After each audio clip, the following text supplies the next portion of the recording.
Hi, I'm Coach Mia, and welcome to another episode of Caribbean Straight Talk with real conversation and great interviews. And now, here are your hosts for the show. Good evening. Welcome to Caribbean Straight Talk. My name is Georges Bossous Jr. Tonight, we have a great show for you again.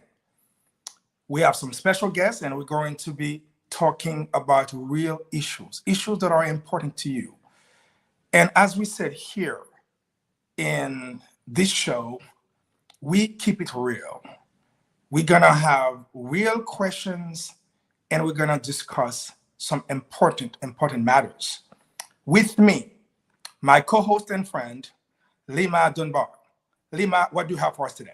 Hey, how y'all doing? This is Lyma Dunbar, a co-host of Caribbean Straight Talk. What we have today, we've got some really outstanding guests. One of them, he's going to go on to represent Florida.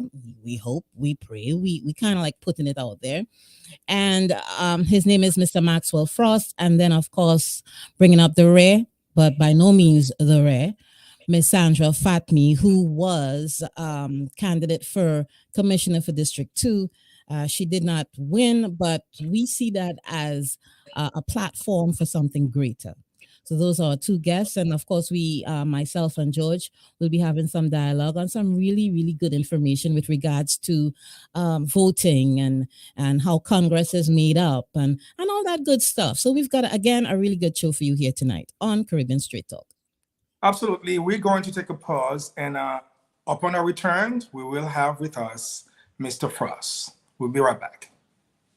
iTunes Entertainment Magazine, where the focus is to bring information and entertainment wrapped in a little something extra that is pertinent and relative to all of us, regardless of culture. Our features aim at catering somewhat to the curiosity in all of us, whether it be business, entertainment, health and wellness, immigration, our youth, and more. So please visit our website at www.itunesentertainmentmagazine.com or itunesentmagazine.com. Also inviting you to check us out on IG and Twitter at iTunes and Mag.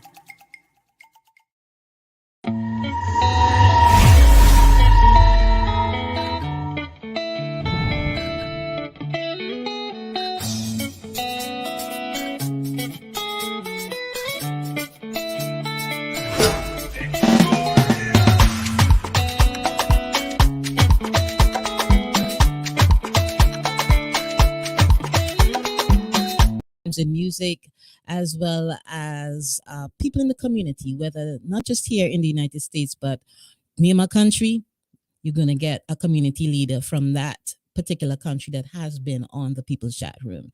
Well, we don't see Max in the waiting room just yet, so we're going to start our conversation. And what I want to start talking about until Maxwell comes on is the importance of voting, which is something that Sandra Fatmi will discuss when she comes on, because one of the things that she said on the show, the People's Chat Room on Saturday, was that in one particular precinct, there were over 4,000 people that were registered to vote. You all guess how many showed up?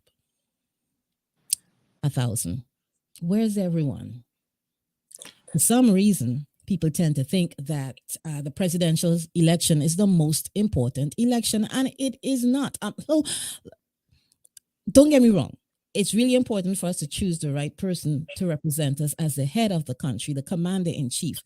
But for the midterms and the primaries, it's so important that you come out to vote, because those are the people that will make decisions for you. Those are the people that will represent you in Congress. Right, George? Absolutely. These are very important individuals. And we've talked about that several times on our shows, Lyma. And we sound like a broken record because every year is the same thing, and we're encouraging people to vote. And sometimes I heard arguments that, okay, our votes don't count, and then it doesn't matter anyway. They're not going to be. But you know what? The truth is, when you don't vote and you leave your space, somebody is voting for you. Somebody is voting in your place, and decisions are going to be made on your behalf. Mm-hmm. So having your voice heard, it's very important, and you'll be surprised because, for example, I remember during the the Gore, elections. Right here in Florida, Gore missed only 300 votes to win. Mm-hmm. Only 300 votes.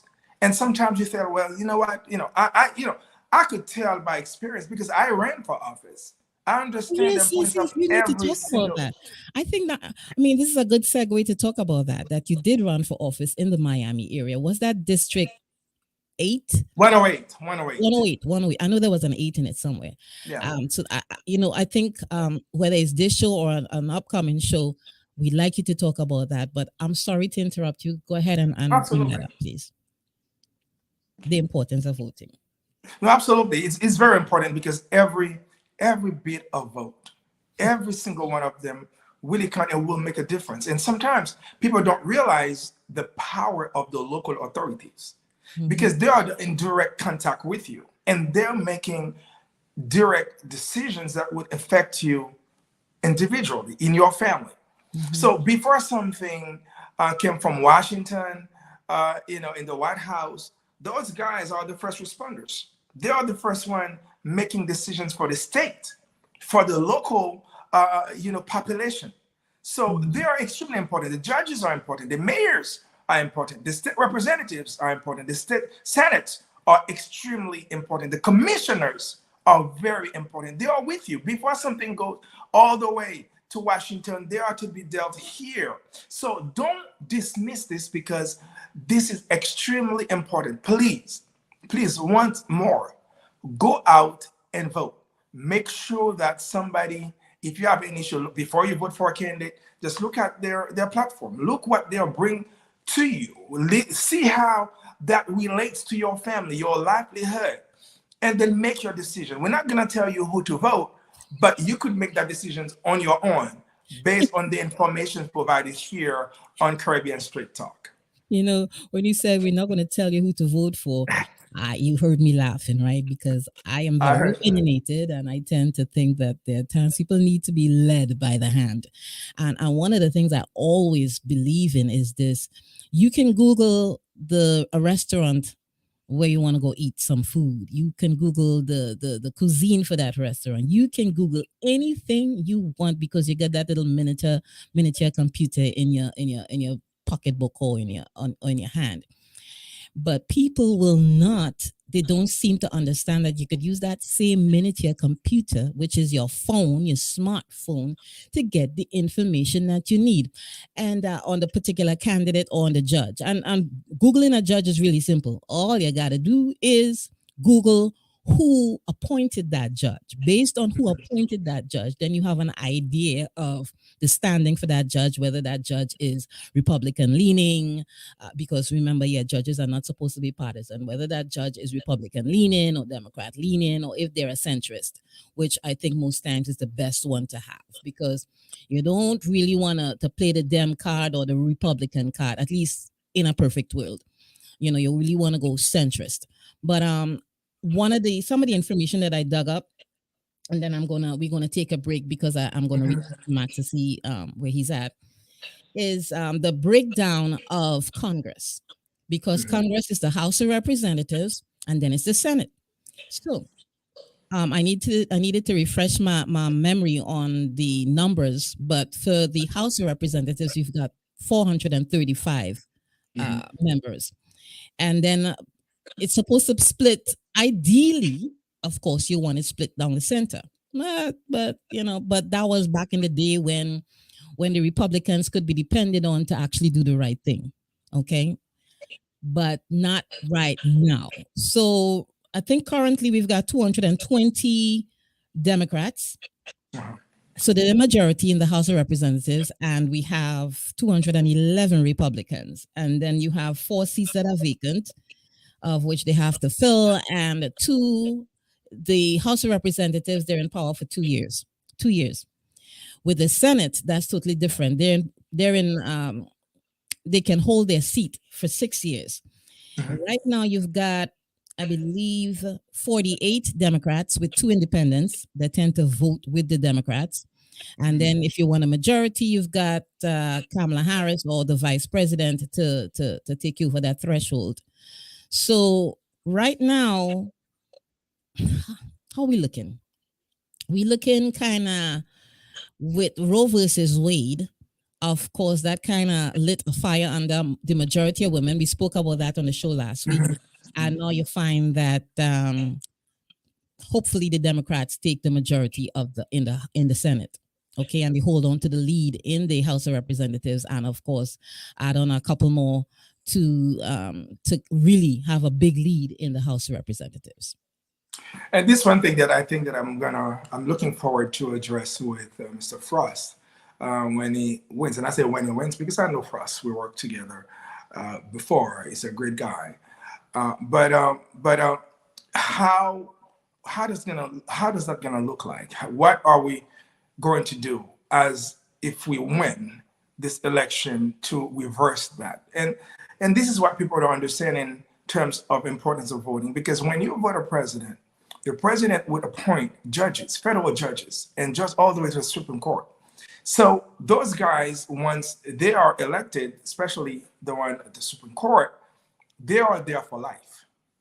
In other words, their decisions are going to affect an entire generation. It will take about another 50 years to see what's going to happen and the impact and the effect of their decisions. So when you think that, okay, well, I'm just looking at the president, and because some of us from the Caribbean, it's very presidential, those kind of governmental structures, and we always look up the president. But here in the U.S., there's a structure. There are powers, and those powers, they are check and balance, and those guys are very extremely influential. So a judge in the federal government, or the structure, a judge in the Supreme Court, they are making decisions that are affecting your life every single day. And who's appointing them? The person that you vote. So don't think that it's a small thing. And you know what happened during the Obama era when they blocked him from appointing any judges, because those Republicans, they knew exactly what was going on. They wanted that to happen. And today we have Roe versus Wade overturned. A law has been held for over 50 years, for generations, and that are affecting the lives of millions of women and men. But for one reason, for political reasons, this is what happened. So it is very important to pay attention right here, because this is the real talk. This is the real deal. When we bring this to you, know that we're really thinking of your well-being and pay attention to this, Lyma. Yeah, well, you know what? Cool stuff. We've got Mr. Maxwell Frost in the waiting room. So I think right now we should go to a break. And when we come back on, we'll have, I want to let me say it properly. Michelle, correct me if I said anything incorrectly. The Democratic Congressional nominee for District 10. Did I say it right? I think I did. I think you did. So let's take a break. And when we return, Mr. Maxwell Frost.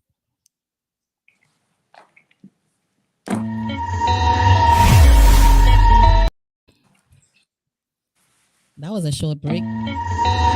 iTunes Entertainment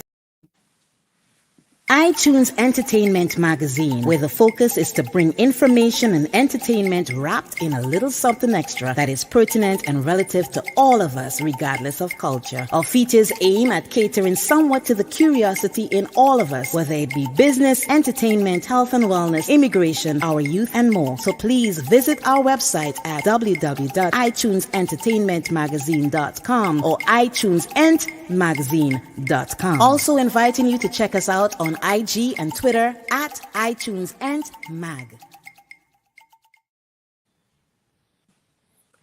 Okay. We are back, and I'm very excited to have Mr. Frost with us. Can we bring Mr. Frost on the screen right now? Hello. Hi, Max. How you doing? Doing well. Good to see you again, man. It's been years. Good to see you, man. It's been a while. I'm so proud of you, man. I heard what you're doing, and I always knew your mindset because you and I worked together, and I was very excited when I see you on the ballot. And for those who don't know, I'm gonna give you a few seconds to introduce yourself before Lyma get on and ask you questions. I know he's your friend, and also talk a little bit more about you. Tell us, who is Max? Yeah, well, look, it's great to be here. Thank you, both of y'all. My name is Maxwell Alejandro Frost. I was born and raised here in Orlando, Florida. My mom's as a school teacher. My father's a musician. And I'm proud to be the Democratic nominee for Congress here in Orlando. You know, I've been fighting for the last 10 years to end gun violence in this country. What got me involved was the Sandy Hook shooting. I've worked for the ACLU. I've worked for March for Our Lives, the organization that came after the shooting that happened in Parkland. And for me, this campaign is really about building a world where everyone has the resources they need to live their lives. And that's what we should demand from government. We need folks who will be bold fighters in DC to protect our rights. And you know, I'm honored to have won this primary just about a little less than a week ago. We have a lot more work to do. We have a general election in November. So yeah, just thank you so much for having me. It's a pleasure to be here. Awesome, and I'm gonna wish you luck. I know your mindset, as I mentioned, you're progressive. You basically care about the little people in our communities. And when you mention gun violence, it's one of the epidemics in our community. And I know that you have a plan for that. But before we get into it, I'm gonna pass this on to Lyma. Lyma.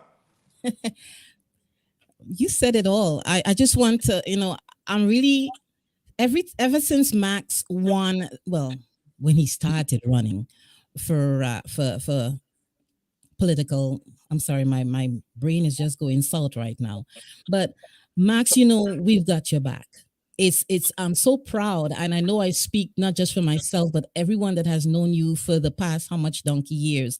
We're so proud to see what you have become.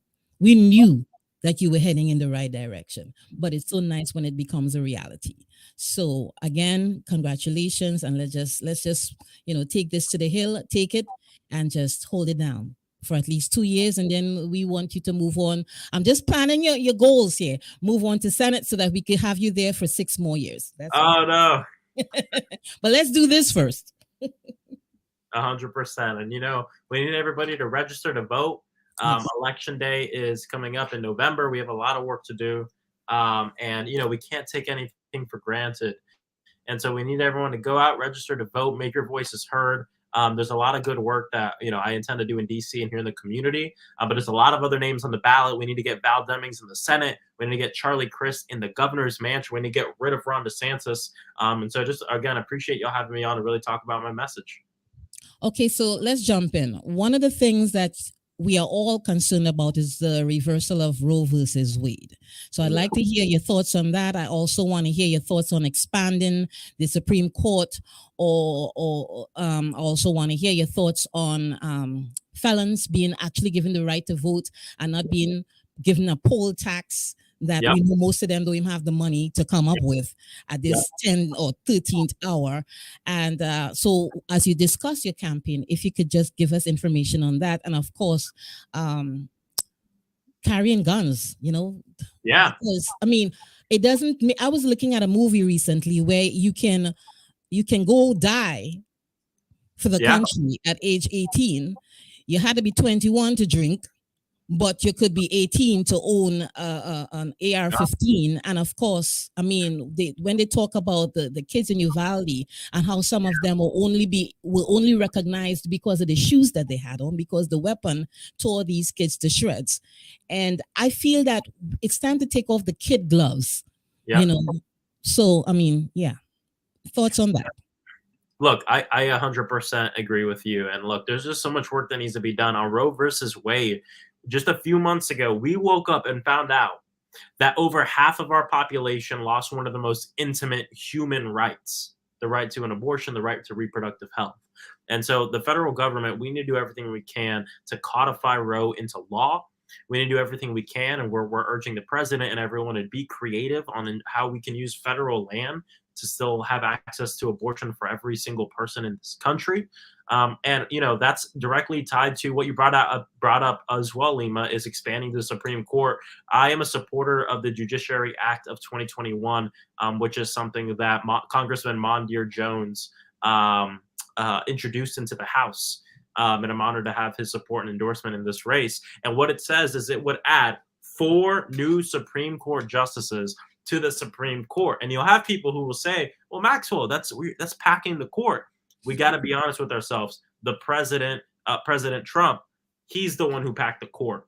He packed the court with conservative judges. The Republicans packed the court when they denied Barack Obama his constitutional authority to put Merrick Garland on the Supreme Court. So now we have to do the work, and I say we, hopefully if I win this race, of unpacking the court. And the only way we can do that in our current stature and the current laws is by expanding the number of judges, so we can have a court that looks like the country right now. We have an overwhelmingly conservative court, one that has said that this isn't the end. They want to look at gay marriage, and then they want to look at contraception, right? And so there is a lot of reason to be alarmed right now. That's why more than ever, elections are important. We need to make sure that Democrats retain the majority in Congress, but we also need to make sure that we expand our majority in the Senate. So that's when we talk about getting Val Demings in the Senate, Sherry Beasley in the Senate in North Carolina, Senator Reverend Raphael Warnock in the Senate, keeping him there in Georgia.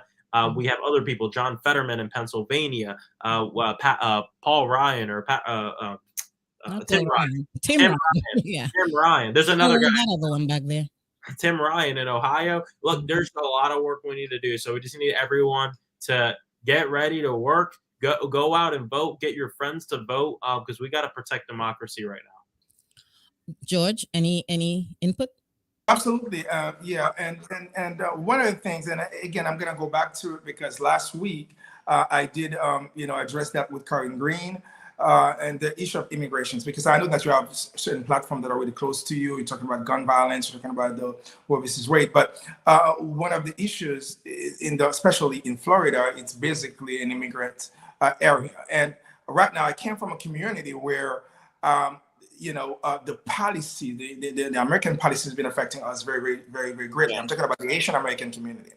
And as I mentioned too, I highlighted to, Dr. Green, is the deportations of Haitians have been something that we haven't seen in the past 8 years. Yeah. And we Haitians, we work very hard. We generally, we need to vote Democrats. And some of us in our community felt that, okay, maybe our vote is being taken for granted. Because after they came to us, they asked us to vote, and we voted, we worked, and then we overlooked.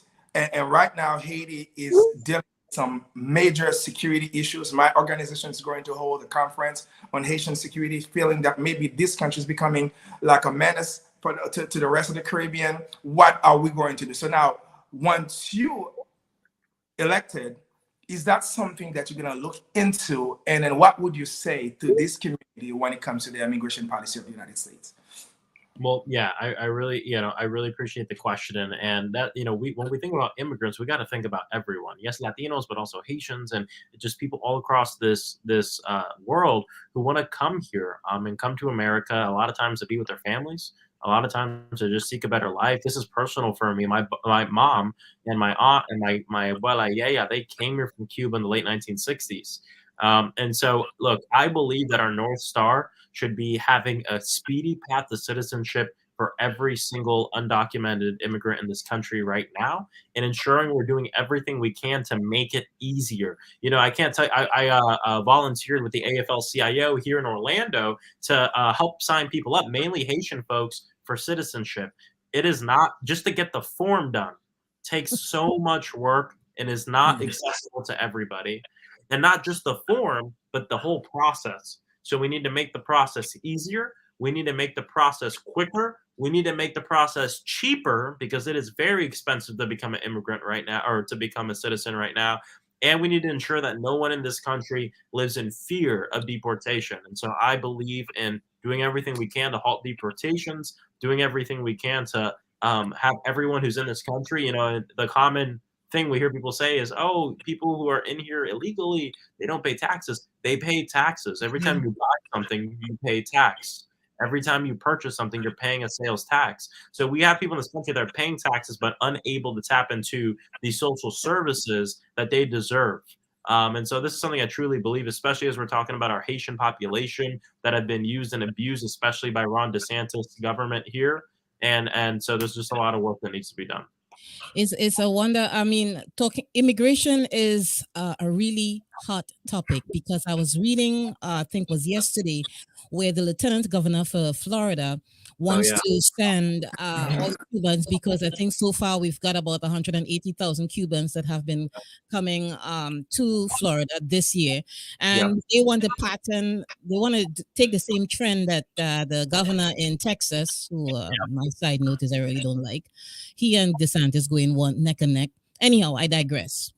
They want to send all the Cubans to Delaware because that's the state that the president is originally from. And it's like, I am so tired of the name calling and the, it's just degenerated into what it is. Another topic that is really important for me is education here in Florida and what he's doing to that, and the fact that they're using the school boards to just be nasty, getting rid of the people that are truly there to serve, and just bringing in people that are just there to name call and just turn the whole.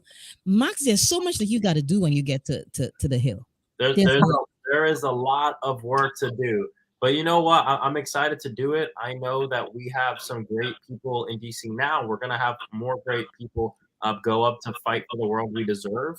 And that's really what this has to be about, fighting for everything and everyone. Do we know yet the date for the deadline for voting?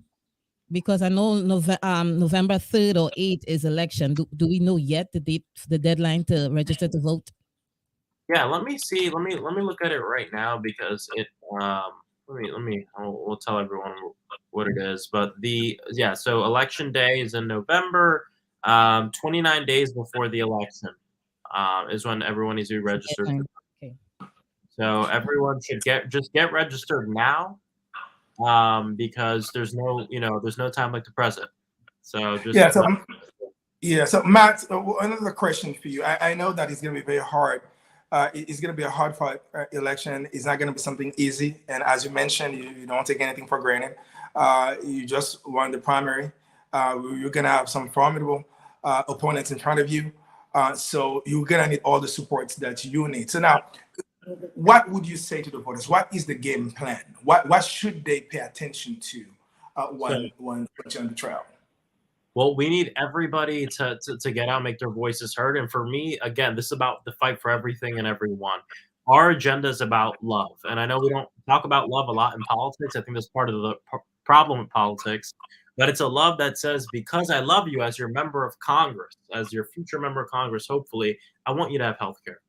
I want you to live in a world free of gun violence. I want you to be able to make decisions about your own body. I want you to have the resources you need. I want you to live, without the crushing debt, right? And this agenda of love is not left. It's not right.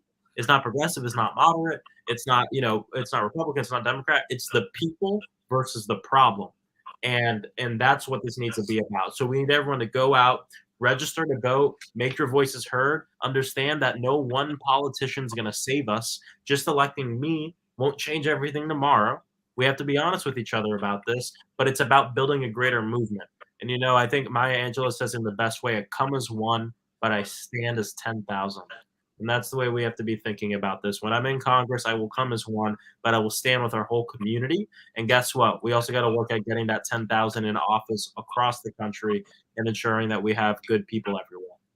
Yeah, I love that. This one thing that you said, and I quote, people versus the problems, correct? And it's a very nice, very nice thing. So now another thing that I really wanted to highlight. You mentioned Medicare, and I've seen it on your website, and I know how that is important to our community, especially the elderly community, how they are affected by this. So, what would you say to them in terms of your game plan once you're elected? Well, what we need to do is the first step is so I believe in Medicare for all. That means that I want to work to a place where everybody has health care no matter who you are. That's my North Star. I know we're not going to have that tomorrow. I know we're not going to have it next year, but I think we can have that in this decade. But what we need to do in the meanwhile is strengthen what we have, strengthen Medicare, strengthen Medicaid, ensuring that we work to include hearing aids, dental work, and vision, and also mental health care as well for everyone. These things are not included right now. in a real way. So we have to ensure that we include these things. We need to work to lower the cost of prescription drugs. No one should pay more than $200 a year for their medication. I don't care if it's life-saving medication or allergy medication. No one should pay more than $200 a year for the medication that they need. And for people who say that's too far left, oh my God, we're the only nation of our stature in the world that does not guarantee healthcare for every single person. Now that is radical, if you ask me. Health Very care sad. for every single person, and maternity leave for women, because I mean, we talking facts here. Women do have babies. You know, you find that in the banana republics, which they like to call it the banana republics, women do get maternity leave. They get cost of living allowance. The families get cost of living allowance. And yes, this is the only country of this stature where you do not have those benefits implemented, and it just makes absolutely no sense. You know, when you can give these benefits to the working woman or the working man or the working families, you find that when you care, people tend to care. Exactly. They will through more hopes for you when you show that you care, but just by giving them little things like that. Maternity leave, and quota, which is cost of living, and all those things. So yeah, let's make it so, right? Let's make it so. So Max, there's another issue also that I really tap into, because I'm gonna go back to gun violence, and because we know the carceral population, those are in jail, they are disproportionately, they are African Americans. The laws sometimes they don't favor the people in my community, and then you know what has been happening in the past. And until now, we are police states, and then we are, we profile, like, we know what happened during the Trump administration. So what is your thought in some of the laws, and how we could reduce the number of Black and brown and being in jail and unjustly? This is a great question, and there's things that can be done immediately. When I worked at the ACLU, something that we pushed was working for the executive branch to, with the strike of a pen, decarcerate federal prisons by 50%, letting go of nonviolent people from prison. And so that's something that I will work to push the president to do. It is important, and we need to decarcerate. We house more people in our prisons than all the other nations, but we're the democracy, right? And so I think it's important that we do that. The next thing we need to do is get rid of these arbitrary laws and structural rules that that criminalize the color of your skin and criminalize how much you got in your bank. And that's really what this is. So eliminating the cash bail system, which essentially allows richer people to get out of jail before they're sentenced, and poor people to have to serve additional time before they're even sentenced to a crime. So that's one thing that needs to happen. We also need to get rid of these predatory pre-trial plea bargains, which essentially coerce and push people to plead guilty to crimes that they probably, a lot of times didn't commit, simply because they don't have the money in the bank to sustain an actual legal case. And a lot of times they're put in a tough situation with their public defenders, where they have to, where they have been put into these predatory plea deals. And a lot of the times they're people that look like you and I, right? And so there's just a lot of work that needs to be done here. I think at the end of the day, we got to look at things holistically too. If we are able to create a world where people have healthcare and the money they need to live, guess what? People are less likely to commit crimes. And so all these issues are connected. Oh, absolutely. And thank you, Max. I don't know if Lyma, before we go on the break, if Lyma has a question before. I don't have a question as much as a statement, because I worked in the prison with the Florida Department of Corrections through a contractor. So I was able to see firsthand. I'm still there. I can't, of course, call the name of the prison. But one of the things I would like us to look at is the fact that they have to serve at least 85% of their sentence before they can even be considered for parole. And when you have a prisoner that in the system because of the color of their skin, and there are a lot of them in there, and they have to serve at least 85% before they're considered for probation or even parole. I'm sorry. Parole. This is something that we need to look at, because again, it's another poll tax in a sort of way. So Yeah. I mean, and you have, it's just not a good thing, especially when you have to be there every day. And I spent 4 days, 10 hours a day among these inmates, and trust me, it is not a good situation. It is not a Yeah. good situation. But we have Miss Sandra Fatmi in the waiting room. So Max, we're gonna get you again before you head up to the hill, before like in October or so we can bring you back. Yes, of course. I want to be back, so just hit me up. And much love to both of you. Thank you so much for everything you do, keeping the community up to date on everything. We need to support independent media as much as possible. So thank you. We'd like Thank to you, Max. we'd like to Good to invite have you. you. We wait just a sec. We'd like to invite you, Max, to go to the website and subscribe, because we want to invite a lot of people to subscribe on the YouTube page, because everything is archived there. So please just switch over from here to the YouTube page and subscribe. We really, really, really, really, really would appreciate it. Sorry Yeah, about for that. sure. I will go subscribe right now. Appreciate it. Excellent. Thank you so much, Max. And I wish you well, and then we'll see you soon. All right. Much love, y'all. Bye. Much love to you too, honey. Bye. Bye. We'll take a short break and we'll be right back.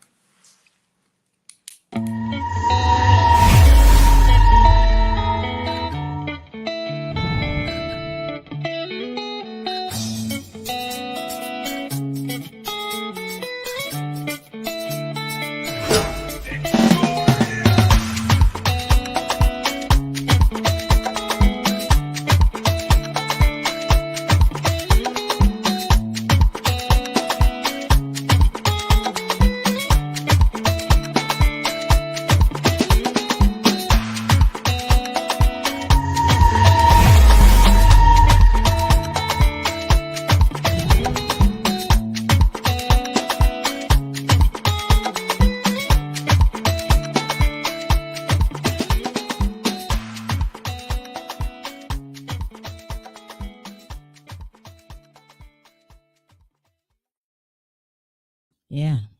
Ms. Val Branch Duncan, realtor with North Star First Properties, where there's buying, selling of properties in the Caribbean and North America.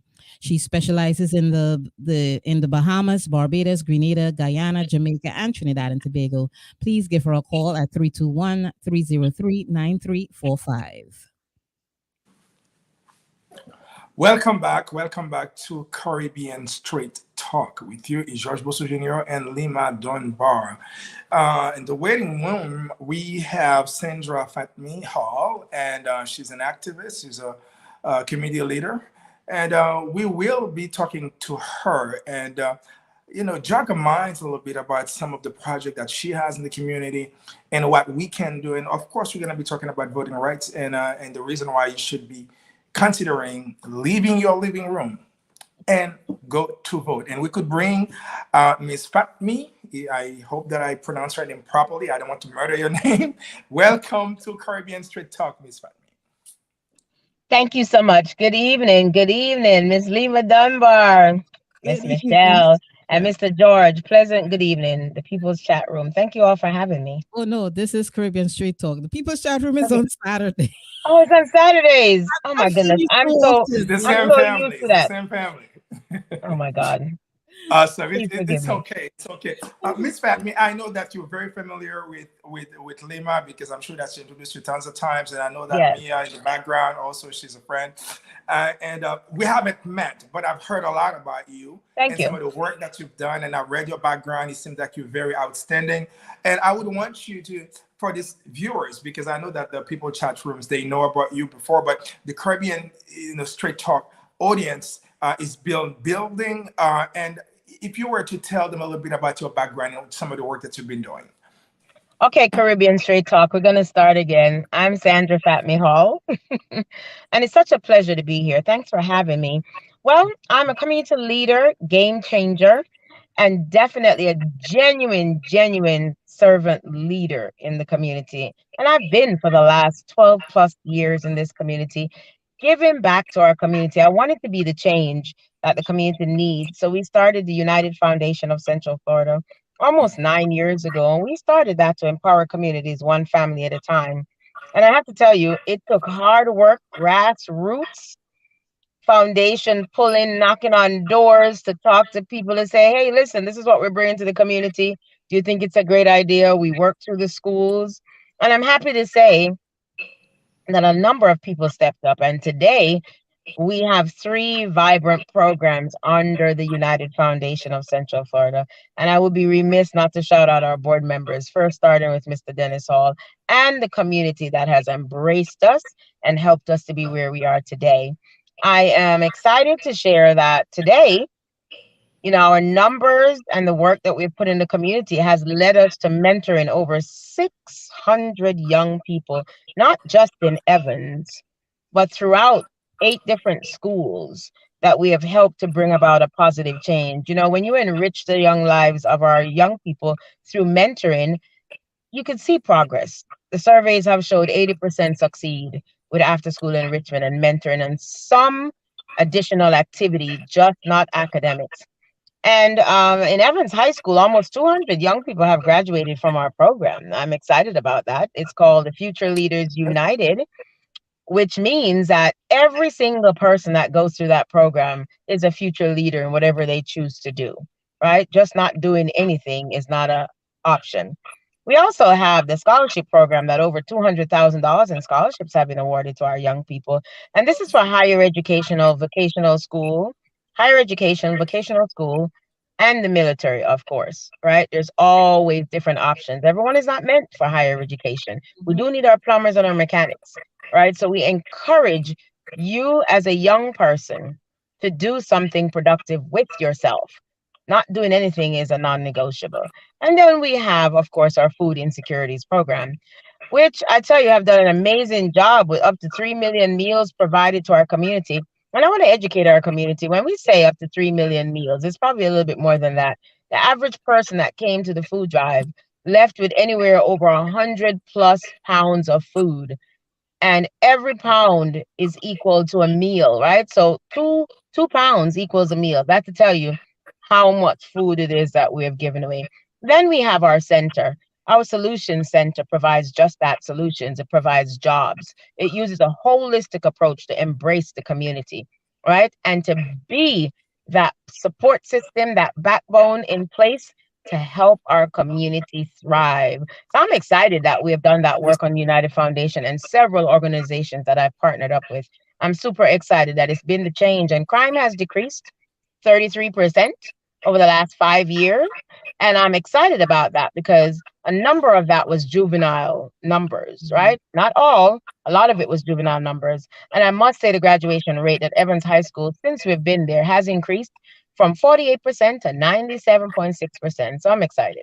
Okay, That's so very you impressive. remember I was saying earlier on, George, that when people know you care, then they tend to care. So, Sandra, you've done so much work in the Pine Hills area, and you've shown that you care, and Yes, they ma'am. reciprocated.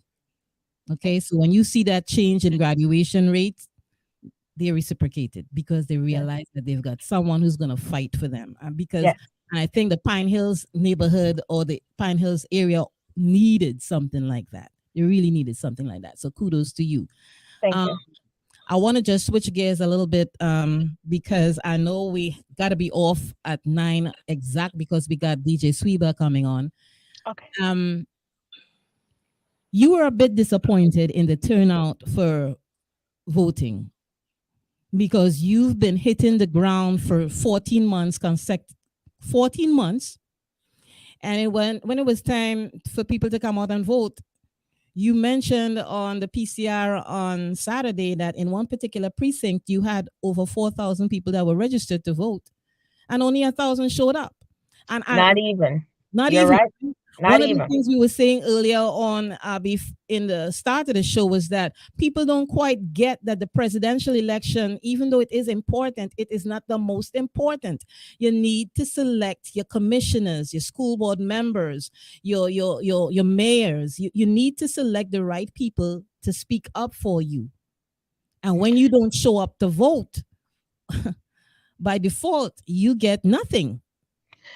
You couldn't have said that any better, but I'll always give you kudos for every platform that gives us an opportunity to keep educating and empowering the community.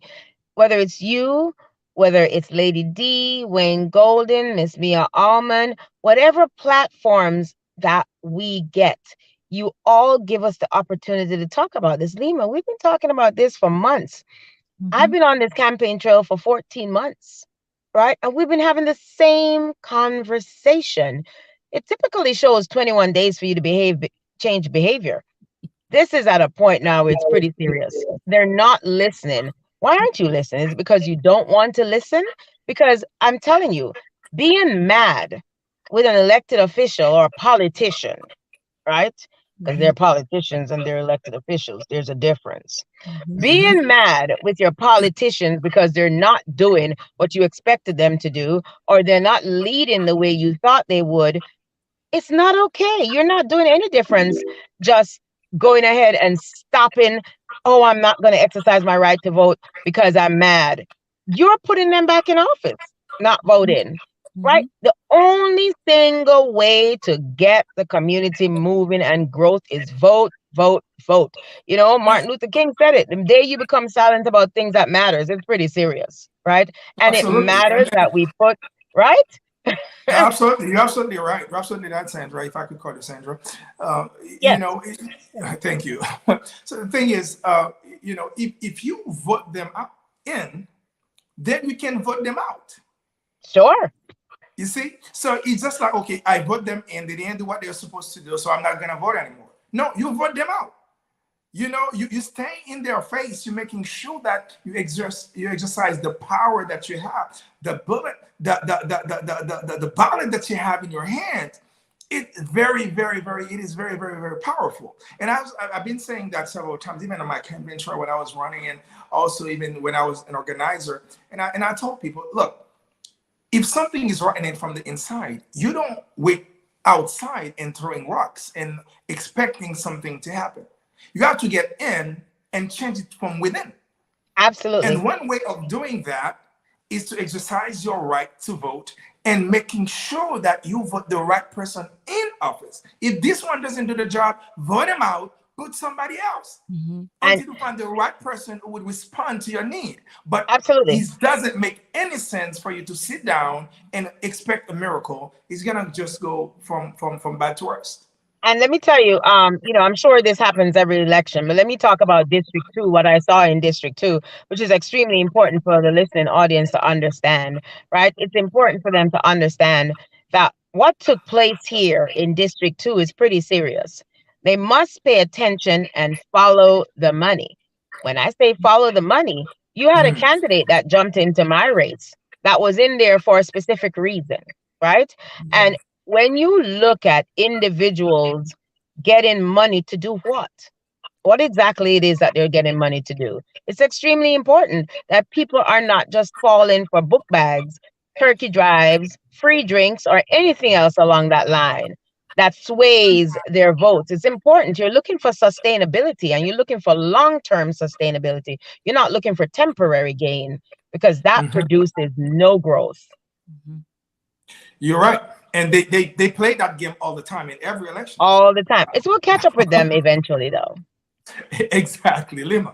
Well, I am the timekeeper here, and I'm looking at the time. Sandra, we will have to invite you back. You do know that, right? Yes, ma'am. We casa su casa. I know Spanish wise I said something wrong there, but you understand what I'm talking about. And because let me just say this before we kind of try to wrap it up. There was a name on that ballot that I didn't know where that person came from. I really didn't know where that person came from. And the fact that people are being paid to jump on the ballot just to muddy the water, just because there's some ulterior motive. Obviously, you're not really concerned about your city. You're not concerned about your county. At all.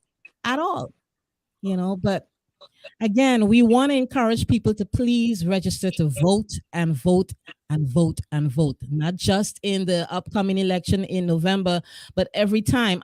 Again, Sandra, let me just say this. I really want us to figure out for you to make that decision that we want to educate the public as to the importance of voting. Once you say, Lyma, we're going to do it, we're going to be on board, because I really think consistently reaching out to people will kind of like get the message across. I'm hoping. Okay. All right. Yes, I like that. Hope. That 4-letter word, hope.